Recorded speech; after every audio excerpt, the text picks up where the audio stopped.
नमस्कार, मैं L K. Jha unique new Bharati publication की ओर से एक ज्वलंत मुद्दा को आज उठाने जा रहा हूं। जो प्रश्न है कि कृषि बिल का इतना विरोध क्यों, कृषि बिल का इतना विरोध क्यों।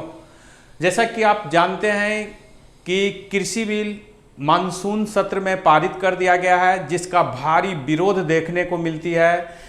इसके पीछे क्या कारण है, इसमें किसान का क्या लाभ हो रहा है, क्या घाटा हो रहा है, राजनीतिक दल इसको क्यों इतने अधिक विरोध करने पर तुले हुए हैं, विशेषकर विरोधी दल। इन बातों को विस्तृत रूप में हम इस टॉपिक के अंदर जानने का प्रयास करेंगे। सबसे पहले हमें यह देखना है कि यह कृषि बिल है क्या। तो जून 2020 में मोदी सरकार द्वारा अध्यादेश लाया गया 3 कृषि बिल का, जिसे मानसून सत्र में पारित कर दिया गया और 27 सितंबर 2020 को राष्ट्रपति ने इसे अंतिम रूप से हस्ताक्षर कर दिया, जिसके बाद यह कानून बन गया है। यह कृषि बिल कौन कौन से बिल है, इनमें क्या है, पहले हम इसको देखें। पहला कृषि बिल है आवश्यक वस्तु विधेयक 2020 के द्वारा जो कृषि बिल लाया गया, आवश्यक वस्तु विधेयक संशोधन 1955 ईस्वी में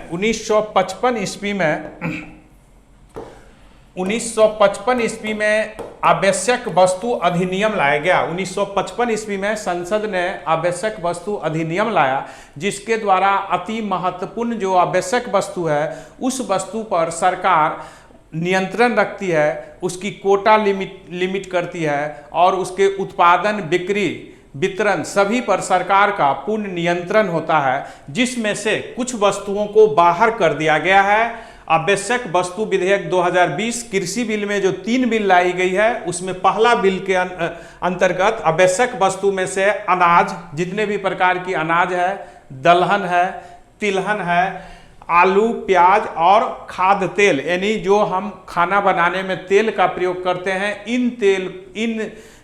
इस तेल को भी इससे बाहर कर दिया गया है। यानी अनाज, दलहन, तिलहन, आलू, प्याज और खाद्य तेल को कृषि बिल के जो आवश्यक वस्तु संशोधन अधिनियम 2020 लाया गया है, उसे अब आवश्यक वस्तु से बाहर कर दिया गया है। तो आवश्यक वस्तु से बाहर कर देने पर इस पर क्या प्रभाव पड़ेगा, इस पर हम चर्चा करेंगे। दूसरा जो बिल है कृषि उत्पाद व्यापार और वाणिज्य विधेयक 2020 के द्वारा किसान को एपीएमसी मंडियों से बाहर भी अनाज उत्पाद बेच सकने का अधिकार दिया गया है। यानी 2020 में जो कृषि उत्पाद व्यापार और वाणिज्य विधेयक आया, दूसरे शब्द में हम कह सकते हैं किसान विपणन मार्केटिंग विधेयक, किसान के प्रोडक्शन जो है उसका जो मार्केटिंग विधेयक है, उसके द्वारा जो है एपीएमसी मंडियों से बाहर बेचने का अधिकार दिया गया है। एपीएमसी जो इसका फुल फॉर्म है agriculture produce marketing committee. Agriculture produce marketing committee यह राज्य सरकार द्वारा बनाई गई है, जो 1970 के दशक में एक्ट बनाई गई और इस एक्ट के द्वारा यह अधिकार दिया गया कि किसान अपने उत्पाद के लिए जो एपीएमसी में बेचेंगे और उससे जो प्राप्त एक निश्चित जो है कीमत किसान को मिलेगी। तो इस दूसरे बिल में एपीएमसी के बाहर भी बेचने का जो अधिकार दिया गया है, इसका विरोध हो रहा है। सबसे ज्यादा इसी बिल को लेकर है कि इससे बाहर बेचने से किसान को अनिश्चितता और उनकी जीवन को संकट में डालने वाली बिल विरोधी दल बता रहे हैं। तीसरी जो बिल है कि मूल्य आश्वासन पर किसान समझौता और कृषि सेवा बिल, इसके द्वारा 2020 इसके द्वारा किसान अब किसी बाहरी कंपनी से भी किसान अपने खेत में उत्पादन करने के दौरान अथवा उत्पादन से पूर्व भी अपने कृषि को एक निश्चित कीमत पर बेचने के लिए पहले कंडीशन लगा सकते हैं, शर्त कर सकते हैं, समझौता कर सकते हैं। इसका अर्थ हुआ कि किसान फसल बोने से पूर्व, बोने के समय या बोने के बाद भी किसी कंपनी या किसी संस्था से अपने सामान को बेचने के लिए वह एक समझौता कर सकते हैं, करारा कर सकते हैं। तो अब हम इन 3 बिलों पर जो दिया गया है, जिसके बारे में हम जानते हैं कि इन तीनों बिल के भारी विरोध हो रहा है। विरोध इतना तीव्र है कि 18 विरोधी दलों ने राष्ट्रपति से लिखित रूप से यह अनुरोध किया था कि आप इस बिल पर हस्ताक्षर न करें। राष्ट्रपति अनुच्छेद 111 के अधीन संसद द्वारा पारित विधेयक पर हस्ताक्षर कर देती है, और जब राष्ट्रपति हस्ताक्षर कर देती है तो वह कानून बन जाता है। जैसा कि आप जानते हैं कि राष्ट्रपति किसी बिल को पुनर्विचार के लिए लौटा सकता है जो धन विधेयक नहीं, संबंधित बिल नहीं हो। इसके अतिरिक्त राष्ट्रपति को यह भी अधिकार है कि वह किसी बिल पर किसी बिल को न लौटाए और न ही उस पर अनुमति दे, बल्कि अपने पास ही रख ले। इसे ही जेबी वीटो कहते हैं, जिस वीटो का प्रयोग श्री ज्ञानी जेल सिंह ने डाकघर विधेयक पर 1986 में किया था। तो विरोधी दल का यही कहना था कि इस बिल को वीटो का प्रयोग करना चाहिए, जेबी वीटो का प्रयोग राष्ट्रपति को करना चाहिए। अब हम जानना चाहेंगे कि जैसा कि जानते हैं कि 18 दलों ने राष्ट्रपति को अनुरोध किया था इस बिल के विरोध में। जो खाद्य प्रसंस्करण मंत्री हरसिमरत कौर बादल, जो अकाली दल से जुड़े हुए कैबिनेट मंत्री थे, उन्होंने त्यागपत्र दे दिया। 17 सितंबर को 2020 को त्यागपत्र दे दी। अकाली दल एनडीए से जुड़ा हुआ सबसे पुरानी दल में एक रही है, जिन्होंने लंबी अवधि के बाद अकाली दल ने एनडीए से बाहर हो गया। शिरोमणि अकाली दल जो एनडीए से बाहर हुआ, उसका मुख्य कारण बताया गया है कृषि बिल। इसके अतिरिक्त हम यह भी जानते हैं कि संसद में इस बिल के विरोध में भारी हंगामा हुआ। स्थिति राज्यसभा में इस तरह आई कि अंततः 8 सदस्यों को सदन से बाहर करना पड़ा, निलंबित करना पड़ा 1 सप्ताह के लिए। जो उपसभापति है हरवंश नारायण सिंह पर भारी विरोध लाया गया। उन पर हटाने के लिए 12 दलों ने एक बिल भी सभापति को पेश किया। तो संसदीय मर्यादा का उल्लंघन यहाँ संसद में हमें देखने को मिला। यह कृषि बिल से संबंधित बातों को लेकर संसद से बाहर और संसद के अंदर भी भारी हंगामा हुआ। तो सबसे पहले हम यह जानने का प्रयास करेंगे कि इस बिल में क्या लाभ है, क्या घटा है, और विरोधी दल क्यों इसका विरोध कर रहे हैं। विशेष रूप से पंजाब हरियाणा में इस बिल का सबसे अधिक विरोध हो रहा है। जाहिर है कि भारत कृषि प्रधान देश है, भारत की अर्थव्यवस्था मानसून कृषि पर आधारित है, लेकिन सबसे अधिक विरोध हरियाणा और पंजाब में ही क्यों हो रहा है, इस पर भी हम चर्चा करेंगे।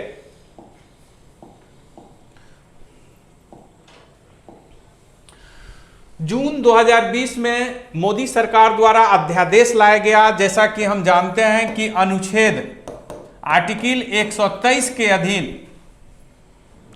राष्ट्रपति अध्यादेश लाती है। अध्यादेश किसी भी कानून पर लाया जा सकता है, और अध्यादेश जब सत्र शुरू होती है तो उसके 6 सप्ताह के अंदर, सत्र शुरू होने के 6 सप्ताह के अंदर अध्यादेश को पारित करना होता है संसद द्वारा, अन्यथा वह अध्यादेश शून्य हो जाती है, समाप्त हो जाती है। इसी क्रम में मोदी सरकार ने मानसून सत्र में जो अध्यादेश उससे जून में लाया गया था, जिसे मानसून सत्र में उन्होंने सदन में बिल पेश किया।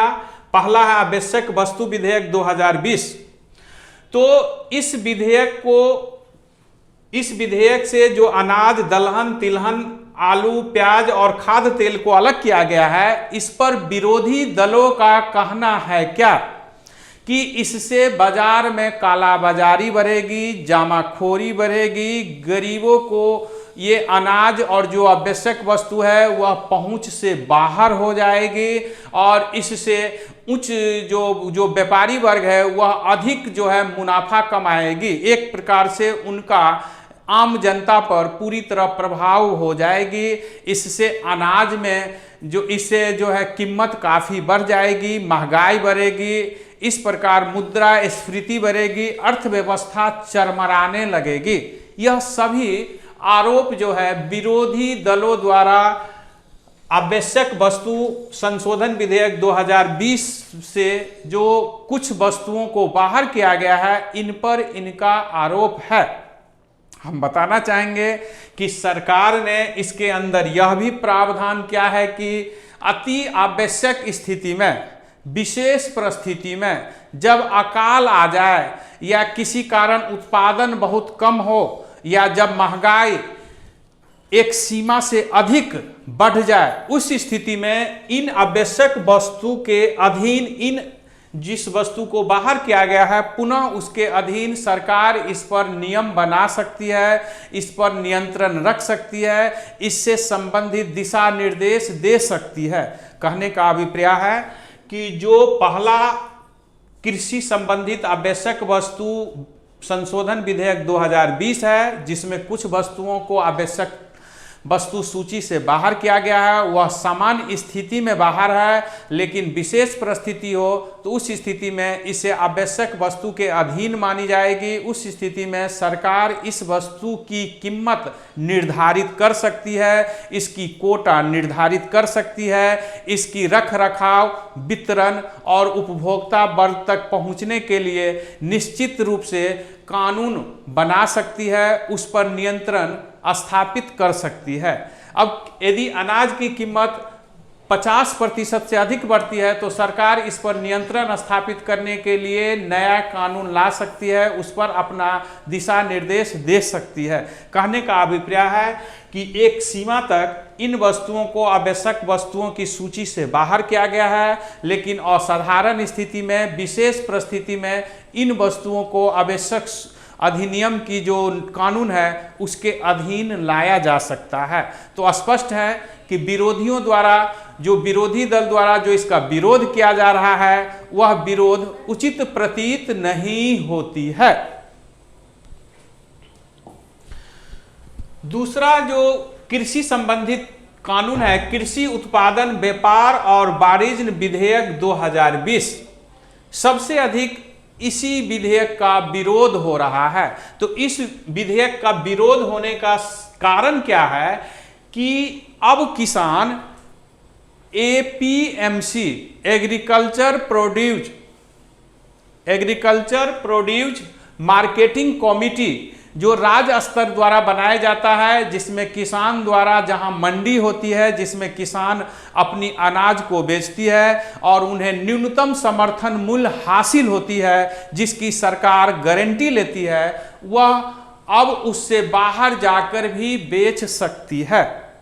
इससे क्या है कि इससे बाहर बेचने से अब वह बिचौलियों से बच जाएंगे, अब उन्हें किसी प्रकार की परेशानी नहीं होगी, वह स्वतंत्र रूप से किसान अपनी अनाज बेचने के लिए पूरी तरह स्वतंत्र होंगे, वह अधिक मूल्य पर भी अपनी अनाज बेच सकते हैं, वह किसी भी संस्था या किसी भी व्यापारी संस्थान को बेचने के लिए अब सक्षम है। इससे किसान को अधिक मूल्य भी मिल सकती है, वह अधिक जो है स्वतंत्र रूप में बेचने में सक्षम हो सकते हैं। इसके अतिरिक्त एक भारत एक बाजार, इसकी अवधारणा को भी बल मिलेगी। National agriculture market, national agriculture market जो है उसको इससे बढ़ावा मिलेगी। जैसा कि आप जानते हैं कि ई नेम जो है भारत सरकार द्वारा 2016 में लाया गया, जिसका उद्देश्य है कि इलेक्ट्रॉनिक नेशनल एग्रीकल्चर मार्केट। तो इस मार्केट को इसके द्वारा बढ़ावा मिलेगी, इससे किसान अधिक मूल्य पर अनाज बेच सकते हैं और वह बेचने के लिए जो मंडी थी, जो सरकार द्वारा नियंत्रित और बनाई गई कानून के अधीन एपीएमसी है, उसमें बेचने के लिए बाध्य थी, अब वह बाध्य नहीं होगी। साथ ही इसमें जो बिचौलिया वर्ग है उसका भी अब कोई स्थान नहीं होगा। जैसा कि पंजाब हरियाणा में अठारियां एक ऐसा बिचौलिया वर्ग है जो लगभग 48,000 रजिस्टर्ड अठारियां है, जो 2.5 5% जो है किसान से जो खरीदता है उस पर उसे लाभ मिलता है।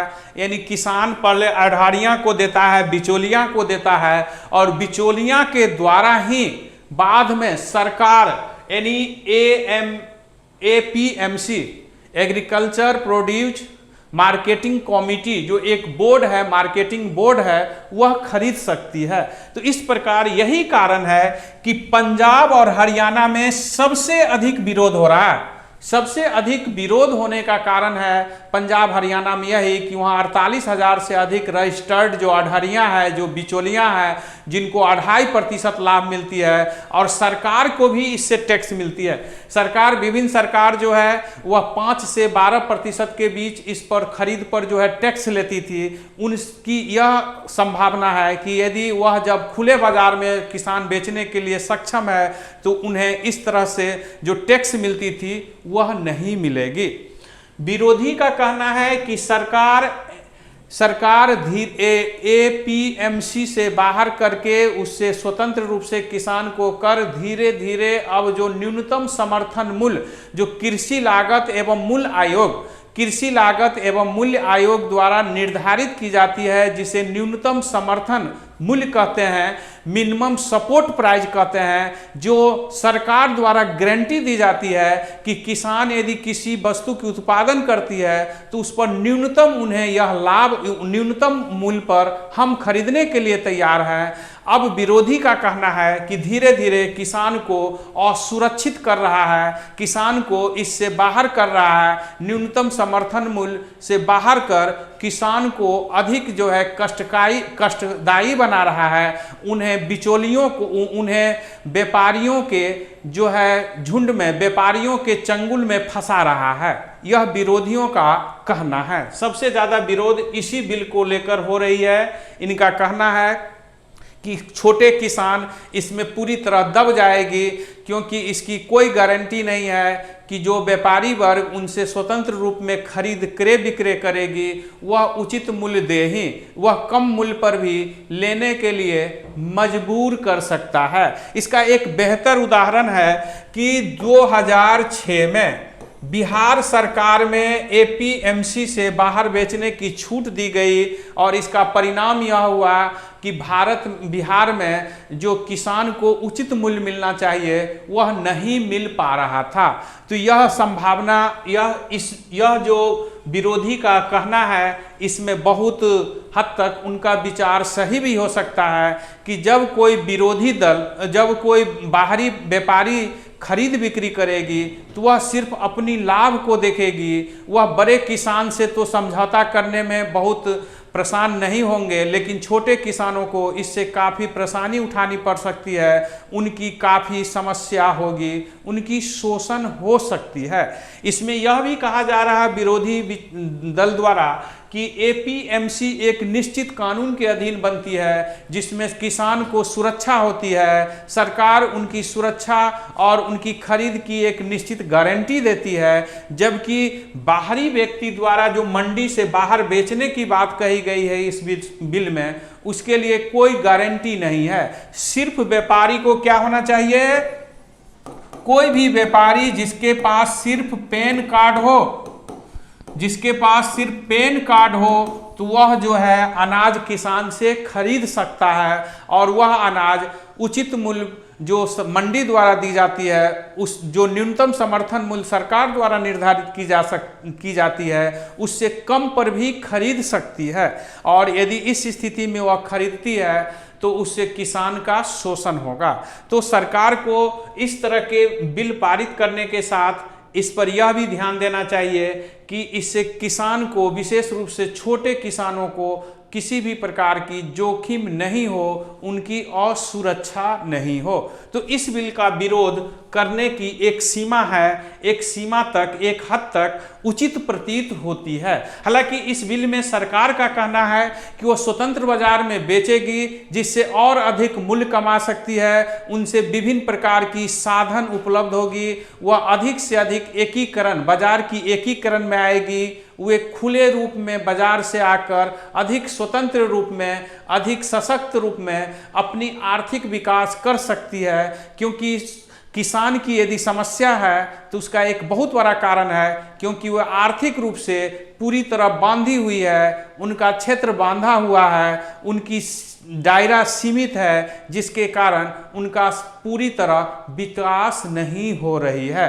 पंजाब हरियाणा में सबसे अधिक विरोध क्यों हो रहा है? तो इसका कारण यहाँ है कि वहाँ बिचौलियों की संख्या भारी मात्रा में है और जो बिचौलियों को जो रजिस्टर्ड बिचौली 48,000 से अधिक वहाँ है, जिनको 2.5% खरीदने पर लाभ मिलता है। और राज्य सरकार भी इसका विरोध क्यों कर रही है? क्योंकि राज्य सरकार की जब एपीएमसी मंडी में बेची जाती है तो उस पर एक निश्चित मात्रा में टैक्स मिलती है जो 6, 7, 8, 10% तक होती है, जिससे किसान के खरीदारी से राज्य सरकार की आय की एक स्रोत है। जब वह बाहरी मंडी से बाहर भी बेचने की स्थिति में होगी तो उस स्थिति में उन्हें वह जो लाभ मिलता है, कमीशन मिलता है, फीस लेते हैं, वह नहीं मिल पाएगा। स्वाभाविक है इसका विरोध हो रहा है। तीसरा जो बिल है मूल आश्वासन पर किसान समझौता और कृषि सेवा बिल 2020। यह कहा जाए कि कृषि क्षेत्र में एक क्रांतिकारी कदम है। हम कह सकते हैं कि 3 जो बिल लाई गई है, इसमें तीसरा जो बिल है मूल आश्वासन पर किसान समझौता और कृषि सेवा बिल 2020, यह एक क्रांतिकारी कदम है। इसे कृषि सुधार के क्षेत्र में एक क्रांतिकारी कदम माना जा सकता है क्योंकि किसान जो अब तक पूरी तरह सरकार पर निर्भर है, अब किसान सरकार से बाहर आकर वह अब किसी भी व्यापारी से किसी भी प्रकार की समझौता करने में सक्षम होंगे। वह अपने किसान किसी भी फसल को बेचने के लिए किसी व्यापारी से पूर्व में समझौता कर सकती है। उस समझौता के आधार पर फसल वह उन्हें बेच सकती है, उनके साथ अपनी तकनीकी लाभ भी उठा सकती है, उनसे वह बीज खरीद सकते हैं, उनसे उर्वरक के लिए वह पैसे पहले भी ले सकते हैं। इसके अतिरिक्त उन्हें फसल बीमा भी अब व्यापारी संघ से कर सकते हैं। लेकिन इसका विरोध हो रहा है। विरोधियों का कहना है कि जब इस प्रकार से व्यापारी किसान से समझौता कर लेगी तो वह फसल को खरीद लेगी और फसल खरीदने के बाद किसान को उचित मूल्य नहीं मिलेगी, उसे कम मूल्य पर खरीद लेगी और अधिक से अधिक मूल्य पर बेचेगी। इससे काला बाजारी की स्थिति भी उत्पन्न होगी। उसका कहना है कि मान लिया जाए कि किसी क्षेत्र में आने वाला समय में यह है कि इस बार आलू का उत्पादन कम होगी, तो आलू का उत्पादन कम होने की स्थिति में किसान से पहले ही व्यापारी आलू खरीद लेंगे और जब स्थिति उत्पादन कम होगी तो वह अधिक मूल्य पर बाजार में उस आलू को बेचने के लिए अपने को बाजार खोलेगा, अपने को मार्केट में लाएगा। इस प्रकार किसान को उचित मूल्य नहीं मिल पाएगा। किसान को तो कम मूल्य पर ही वह व्यापारी लोग खरीद लेंगे और बाजार में जब उसकी किल्लत होगी अथवा उसकी जमाखोरी करके कुछ समय तक किल्लत करके उसकी मूल्य को हाई कर सकता है, बढ़ा सकता है और उस स्थिति में वह अधिक से अधिक लाभ कमा सकता है। इस बिल के बारे में यह भी कहना है कि इससे किसान जो अभी भी शिक्षित नहीं है, अधिक जागरूक नहीं है, उन्हें सही राष्ट्रीय अंतर्राष्ट्रीय स्तर की व्यापार की सही उनकी अनुभव नहीं है। इस स्थिति में जब वह किसी कंपनी से अथवा व्यापार से किसी संस्था से वह समझौता करेगी तो वह समझौता व्यापारी वर्ग वह कंपनी अपने हित में करेगी। जबकि सरकार का कहना है कि इससे एग्रो इंडस्ट्रीज की बढ़ावा मिलेगी, इससे निवेश अधिक होगी, पूंजी किसान के लिए उपलब्ध होगी, किसान को कृषि उत्पादन से पहले, फसल लगाने से पहले या फसल लगाने के दौरान जो पूंजी की जरूरत होती है वह प्राप्त हो सकती है, उन्हें तकनीकी सुविधा भी प्राप्त हो सकती है। किसान की फसल लगाने के बाद जो विभिन्न प्रकार के जर्म के द्वारा नष्ट होती है वह नष्ट होने से वह बचा सकती है, उसका बीमा भी कर सकती है। उस स्थिति में किसान को सुरक्षित लाभ, एक निश्चित सुरक्षित लाभ मिलेंगे।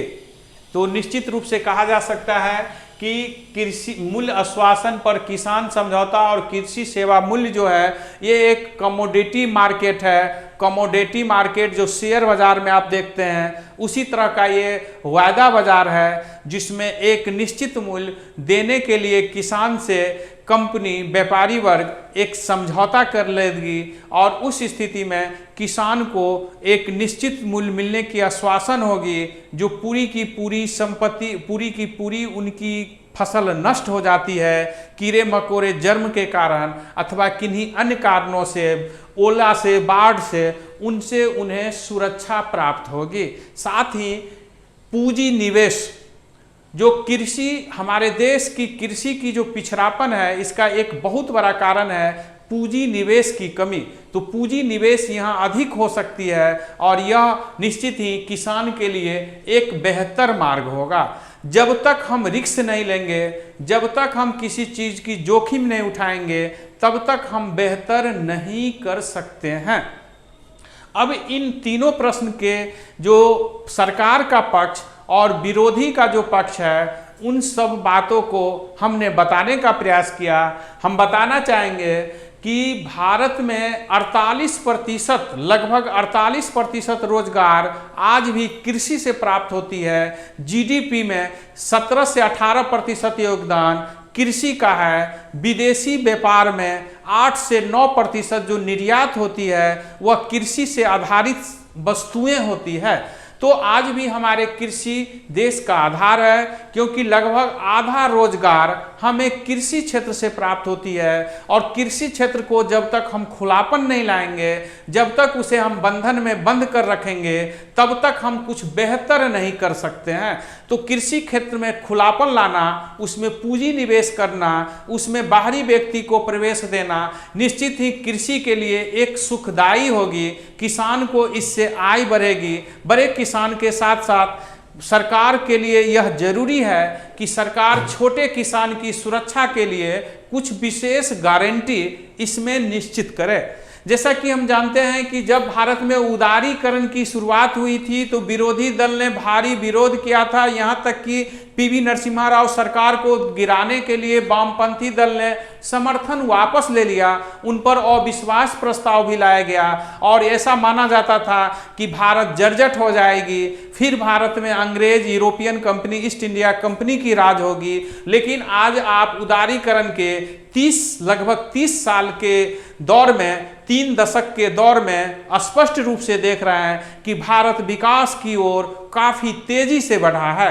कहने का अर्थ है कि कृषि बारे में भी इसी तरह का विचार रखती है। इस संकीर्ण विचार से बाहर आना होगा। कृषि में खुलापन की जरूरत है, वहाँ निवेश की जरूरत है और निवेश तब होगी जब निवेशकों को कुछ सुविधा दिया जाए, कुछ उन्हें उस क्षेत्र में लाभ कमाने की आस हो। इस स्थिति में जिस तरह उदारीकरण के बाद भारत की अर्थव्यवस्था में भारी विस्तार हुआ है, हमारी विदेशी मुद्रा की भंडार बढ़ी है, हमारी जीडीपी में भारी उछाल आया है, उसी प्रकार हमें विश्वास है कि कृषि के इन तीनों बिल के द्वारा कृषि क्षेत्र में क्रांतिकारी परिवर्तन आएगी।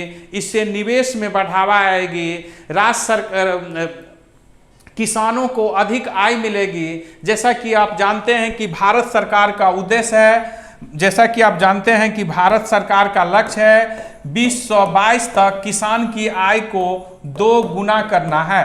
तो 2 गुना करना है किसान की आय की। यह 2 गुना तब होगी जब उनमें निवेश हो, इन्वेस्ट हो, अधिक से अधिक खुलापन आवे और वह अधिक से एकीकृत बाजार का मार्गदर्शक हो। तो स्पष्ट है कि पहला कानून जो है वह कानून सामान्य स्थिति में है, विशेष स्थिति में आवश्यक वस्तु को उसके अधीन रखा जा सकता है। दूसरा कानून जो है कि एपीएमसी मंडी से बाहर हम बेच सकते हैं, तो वह बेचने से सरकार से बाहर, मंडी से बाहर बेचने से किसान को खुलापन आएगी, वह अधिक से अधिक लाभ कमा सकती है। जब यदि उसे बाहर में कम लाभ मिलेगा तो उस स्थिति में वह मंडी में बेचेगी। न्यूनतम समर्थन मूल्य समाप्त नहीं करने जा रही है, सरकार इसे हमेशा बनाकर रखेगी। यह पूरी तरह सरकार ने भी इस बात की आश्वासन दी है।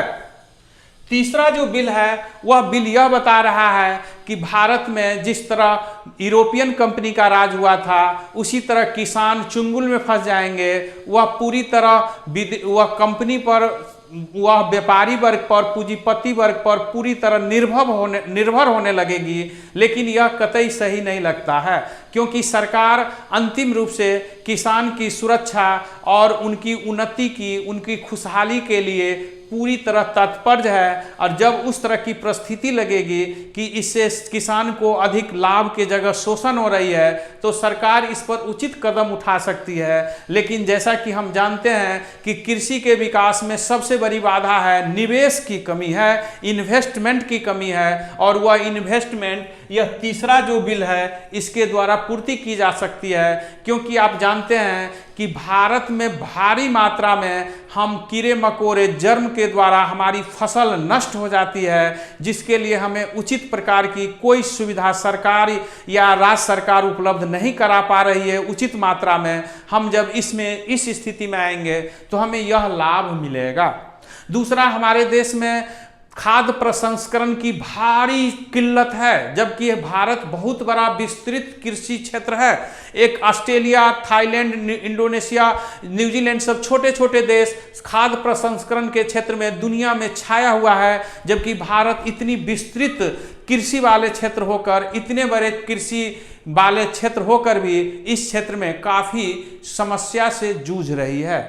तीसरी बड़ी बात कि हमारे देश में जो कच्चा पदार्थ है, कृषि से संबंधित कच्चा पदार्थ है, यानी फल फूल सब्जियां आदि जो है, इसकी हमारे देश में उचित रख रखाव नहीं है, जिसके कारण भारी मात्रा में हमारी क्षति हो रही है। लगभग 20 से 25% हमारी जो कच्ची ये सामग्री है, फल फूल और सब्जियां, वह नष्ट हो जाती है। कोल्ड स्टोर की भारी कमी है, आधारभूत संरचना की कमी है। जब इस तरह की निवेश होगी तो इस आधारभूत संरचना का विकास होगी और उस स्थिति में किसान भी लाभान्वित होंगे। एक और बहुत बड़ी बात है कि किसान को जो उचित पूंजी की जरूरत है, वह उचित पूंजी जो है वह कृषि कार्य करने या उसके दौरान होता है, जो इस बिल के द्वारा प्राप्त होगी। इसके अतिरिक्त हमारे भारी मात्रा में चूहा आदि के रख रखाव, अनाजों और फल सब्जियों आदि की रख रखाव से भारी मात्रा में क्षति होती है। अनाजों की क्षति चूहों से भारी मात्रा में होती है। जब हम इस तरह की निवेश निजी क्षेत्र द्वारा होगी तो हम इस क्षति को कम कर सकते हैं, कम से कम कर सकते हैं और उससे अधिक उपयोग में ला सकते हैं। तो स्पष्ट रूप में हम ये बताना चाहते हैं कि कृषि बिल की कुछ लाभ और कुछ हानि तो दिखाई दे रही है, लेकिन इसमें लाभ अधिक है, हानि की संभावना बहुत कम है। जब तक हम जोखिम नहीं उठाएंगे तब तक हम कुछ बेहतर नहीं कर सकते हैं। धन्यवाद।